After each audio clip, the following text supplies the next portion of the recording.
Hello दोस्तों, practice set को continue करते हैं। इससे पहले प्रैक्टिस सेट के कुछ क्वेश्चंस करवा रखे हैं। ये जो क्वेश्चन है उसके आगे के क्वेश्चन है प्रैक्टिस सेट के। चलिए वीडियो शुरू करते हैं।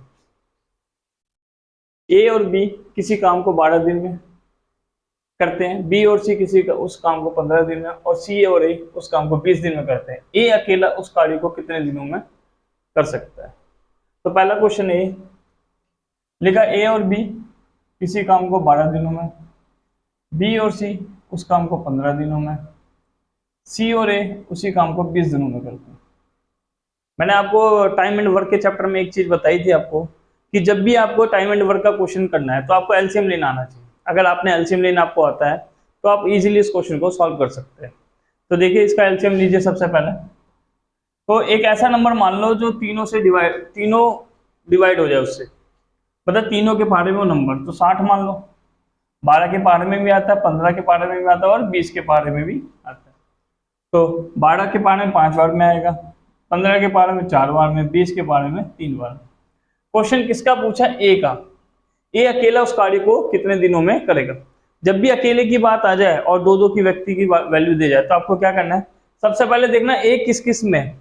ए इसमें भी है और ए इसमें भी है, इन दोनों को जोड़ दो, इन दोनों को जोड़ दो।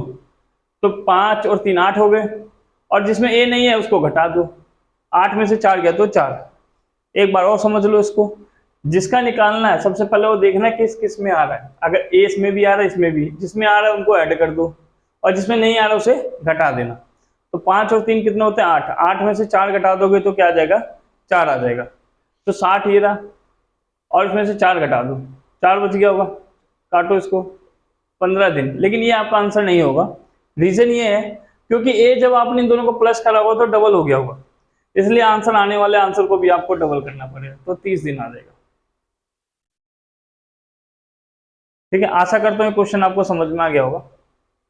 सेकंड क्वेश्चन पे चलते हैं। पंचभुज के अंत्य कोणों का योग ज्ञात कीजिए। देखो पंचभुज का मतलब होता है 5 भुजाएं। जिसकी 5 भुजाएं होती है उसे पंचभुज कहते हैं। षष्ठभुज जिसकी 6 भुजा होती है, सप्तभुज जिसके 7 भुजा होती है, चतुर्भुज जिसकी 4 भुजा होती है, त्रिभुज जिसकी 3 भुजा होती है। अब यहाँ पंचभुज बोला है। पंचभुज के कोणों का योग, जब भी आपका कोणों का योग निकालना है, क्या निकालना है? कोणों का योग। तो ये फॉर्मूला याद कर लेना, n-2 मल्टीप्लाई 180 डिग्री। तो पंचभुज का मतलब क्या हो गया? 5 भुजा। तो n की जगह 5 रख दो, -2 गुणा 180, तो 3 आ जाएगा घटा के, और 180 18 54 होता है, और 1 जीरो और बढ़ जाएगा, तो ये 540 डिग्री आ जाएगा आंसर। आशा करता हूँ दोनों क्वेश्चन आपको समझ में आ गए होंगे। थर्ड क्वेश्चन पे चलते हैं।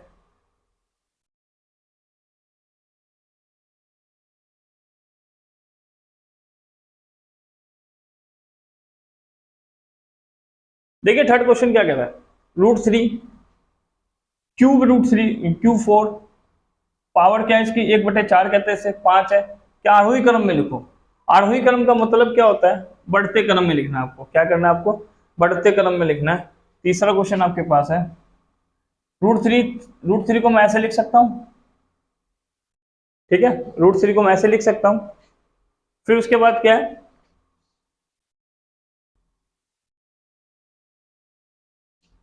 √3 है, 3 √4 है, फिर क्या है? 4 √5 है।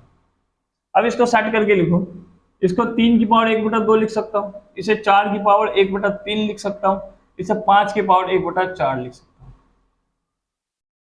सबसे पहले आपको क्या करना है? इसके एलसीएम ले लो। क्या लेना है? हर का एलसीएम लेना। तो हर का एलसीएम आएगा 12।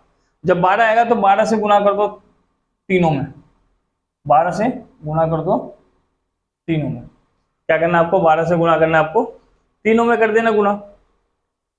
तो इसे सॉल्व कर लो। 2 से काटोगे 2 6 12 आ जाएगा, 3 से काटोगे 3 चौके 12 आ जाएगा, 4 से काटोगे 4 तिया 12 आ जाएगा। आपको आरोही क्रम में लिखना, मतलब पहले सबसे छोटा, फिर उससे बड़ा, फिर उससे बड़ा। ठीक है, तो अब यहाँ पे क्या बच गया आपके पास? 3 की पावर 6 बच गई, 4 की पावर 4 बच गई, 5 की पावर 3 बच गई। देखो जब हम अपनी तरफ से गुणा करते हैं किसी भी चीज को तो उसको भाग भी करते हैं उसी से ही। जब गुणा करते हैं उसको भाग भी करते हैं उसी चीज से। ठीक है, जब भी हम किसी चीज को गुणा करेंगे तो उससे भाग भी हम उसी चीज से करनी पड़ती है। तो 3 की पावर 6 अंदर कर दिया, 1/12 बाहर लिख दिया मैंने। 4 की पावर 4 अंदर कर दिया, 1/12 बाहर लिख दिया। 5 की पावर 3 अंदर कर दिया, 1/12 बाहर कर दिया। देखो 3 की पावर 6 कितनी होती है? 3 की पावर 6 होती है 729 होती है। कितनी होती है? 729। 4 की पावर 4 कितनी होती है? 256 होती है। ठीक है, 12 पावर। 5 की पावर 3 कितनी होती है? 125 होती है।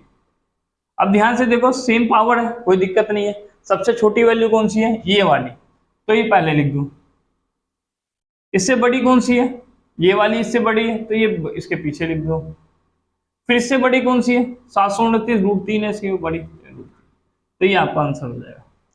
बहुत ही आसान क्वेश्चन है। इस क्वेश्चन का पैटर्न क्या है कि सबसे पहले हर का एलसीएम लेना पड़ेगा, जो हर का एलसीएम आएगा उसको ऊपर नीचे गुणा करना पड़ेगा आपको, फिर इसकी पावर सेम रखनी है बाहर, और जो बच गया उसे अंदर रख दो, उसकी वैल्यू लिख दो, आप सामने आपको आंसर दिख जाएगा। फिर नेक्स्ट क्वेश्चन पे चलते हैं।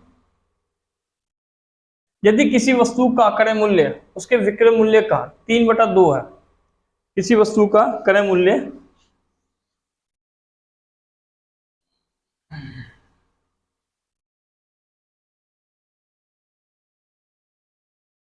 क्वेश्चन बहुत आसान है।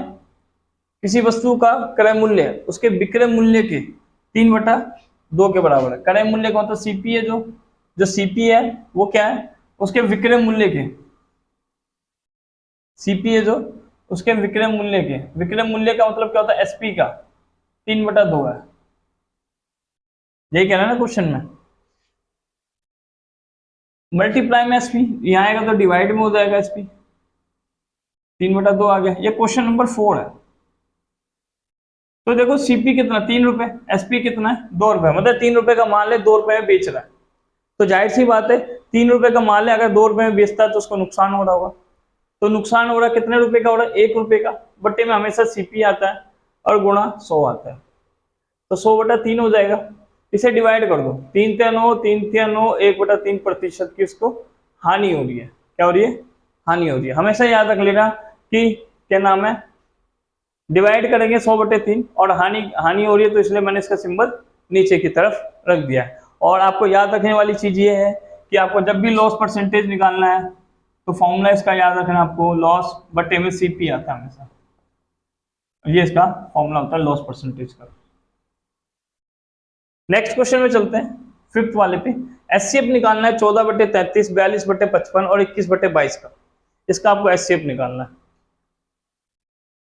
देखो जब भी बटे वाली चीज का आपको एचसीएफ निकालना है तो ऊपर वाले का एचसीएफ निकलता है और नीचे वाले का एलसीएम निकलता है। क्या निकलता है? ऊपर वाले का एचसीएफ निकलेगा और नीचे वाले का क्या निकलेगा? एलसीएम निकलता है। ठीक है, जब भी आपके पास बटे वाली कोई भी चीज हो जाए तो आपको ऐसे करना है। तो क्या है आपके पास?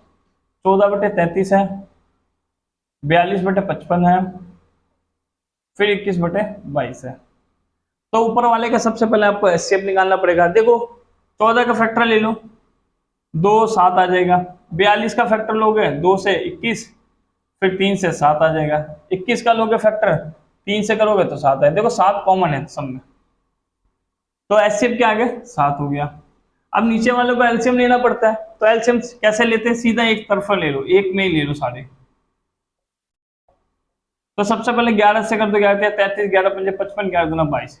फिर 2 से कर दो 3 5 और 1 हो जाएगा। फिर 3 से कर दो 1 5 1 हो जाएगा। फिर 5 से कर दो, 5 × 15, 15×30 होता है।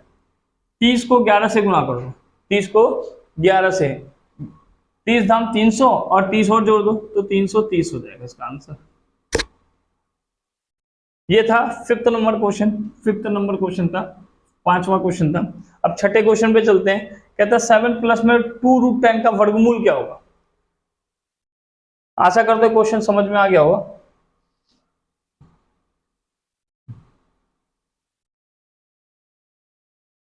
क्वेश्चन क्या कह रहा है? 6 नंबर क्वेश्चन है। क्या है? 6 नंबर। 7+ में 2√10 का, 7+ में 2√10 का। देखो इसको सॉल्व करने का तरीका क्या है? मैं 7 को ऐसे लिख सकता हूं, वर्गमूल निकालना है तो आपको ऐसे लिखना पड़ेगा। इसको ऐसे लिखते हैं, इसको क्या लिखते हैं? ऐसे करके। मैं 7 को ऐसे लिख सकता हूं, √5 का स्क्वायर प्लस में √2 का स्क्वायर। देखो स्क्वायर से रूट हट जाएगा, स्क्वायर से क्या हट जाता है, रूट हट जाएगा, तो 7, 5 + 2 7 हो जाएगा, और 2 इसको मैं ऐसे लिख सकता हूँ √5 और √2। तो ये फॉर्मूला बन गया a + b का होल स्क्वायर √5 प्लस में √2 का होल स्क्वायर। इससे कट जाए तो आंसर क्या आ गया आपके पास, √5 प्लस में √2। तो ये इसका आंसर हो जाएगा। 7th नंबर क्वेश्चन पे चलते हैं नेक्स्ट। एक वर्ग का क्षेत्रफल जिसकी एक भुजा 8 सेंटीमीटर है एक आयत के क्षेत्रफल के बराबर है, मतलब कि जो वर्ग का क्षेत्रफल है वो आयत के क्षेत्रफल के बराबर है। नेक्स्ट क्वेश्चन है 7th नंबर पे। 7th नंबर क्वेश्चन क्या कह रहा है, कह रहा है कि एक वर्ग का क्षेत्रफल, देखो वर्ग का क्षेत्रफल क्या होता है, भुजा का स्क्वायर, और आयत के क्षेत्रफल के बराबर है तो L × B होता है। ये 8 × 8 हो जाएगा। L कितना, लंबाई 16 है, चौड़ाई आपको निकालनी है, तो मल्टीप्लाई में इधर आएगा तो डिवाइड में हो जाएगा इसके B। 8 × 16, 2 से काटोगे तो 4, तो 4 आ गया इसकी चौड़ाई की वैल्यू। 7th नंबर क्वेश्चन था। आशा करता हूँ सातों क्वेश्चन आपको समझ में आ गए होंगे। अगर मेरी क्लास से भी थोड़ा सा आपको फायदा मिले तो मेरे चैनल को लाइक एंड सब्सक्राइब करना ना भूलना। Thank you for watching.